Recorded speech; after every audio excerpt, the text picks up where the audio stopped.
My name is Eli Isele, Field Specialist in Horticulture with MU Extension. Today I'm going to talk about fall brassicas. So, fall brassicas, they thrive in cool weather. You can subdivide them into two categories for temperature. Hardy, so they can get pretty cold and still continue to grow or not die from the frost, and semi-hardy that only goes down to about 28 degrees. So some examples of the semi-hardy would be the cauliflowers, Chinese cabbage, and the choys, pak choi, tatsoi.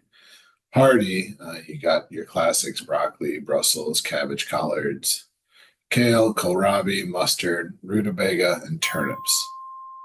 So we have this great resource at the University of Missouri, this vegetable planting calendar. So part of this great resource for the University of Missouri, it divides up the state of Missouri into planting regions. And you can see we have the north area, central, and south. The Ozark Plateau, due to its elevation, gets lumped in with the north area. So what can we sow in the fall? If you have already got your transplants done, you can put your Brussels, broccoli, cabbage, and cauliflower 70 to 90 days. You can direct seed some kohlrabi and mustard. Maybe you could still get in some rutabagas now, it might be worth a shot. And turnips 50 to 60 days for roots and 35 to 45 for greens.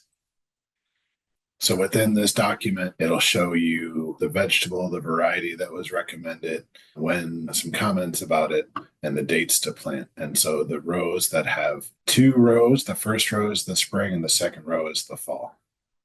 And so, for example, we just saw kohlrabi, here's mustards, and you can see you can still plant them during the whole month of August throughout the state.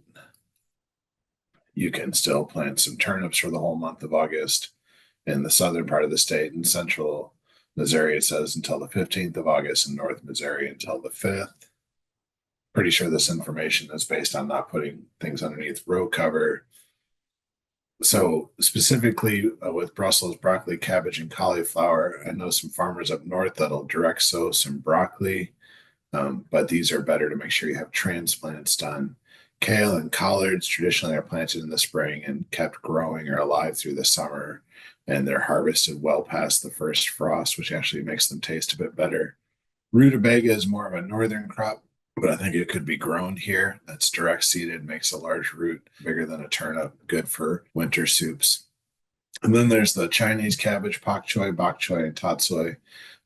This vegetable planting calendar doesn't have them down as fall planted vegetables, but you can grow them in the fall.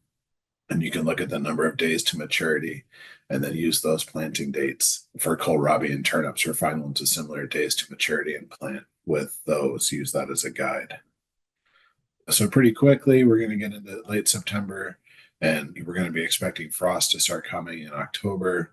So get ready for that. And you may want to build or buy or install season extension devices, whether that be Remay or a Caterpillar tunnel or a low tunnel. Some tips: as you know by now, it's hard to find transplants for cool season crops. You have to grow your own. You want to start the seeds earlier than anticipated, such as early to mid-July. You want to irrigate the soil well ahead of time if you have a drier summer, and you can direct sow some of these into the ground. Here's a bunch of resources that'll be great for you to use to be successful in growing fall brassicas.